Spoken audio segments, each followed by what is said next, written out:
খাগড়াছড়িতে সাম্প্রতিক সহিংসতায় ক্ষতিগ্রস্ত ২৮টি পরিবার এবং ব্যবসায়ীর মাঝে নগদ অর্থ এবং খাদ্যশস্য বিতরণ করেছে পার্বত্য জেলা পরিষদ। শনিবার সকালে জেলা পরিষদের সম্মেলন কক্ষে আয়োজিত অনুষ্ঠানে প্রধান অতিথি হিসেবে উপস্থিত ছিলেন পরিষদের চেয়ারম্যান শেফালিকা ত্রিপুরা।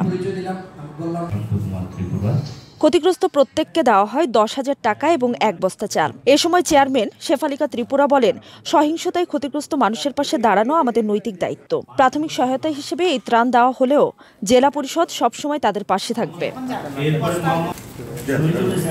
অনুষ্ঠানে জেলা পরিষদের সদস্যবৃন্দ, সাংবাদিক HM প্রফুল্ল সহ স্থানীয় গণ্যমান্য ব্যক্তিরা উপস্থিত ছিলেন। গত ২৭ সেপ্টেম্বর অবরোধ চলাকালে খাগড়াছড়ি পৌর এলাকায় বেশ কয়েকটি দোকানপাট ও বসতবাড়ি ভাঙচুর ও লুটপাটের শিকার হয়।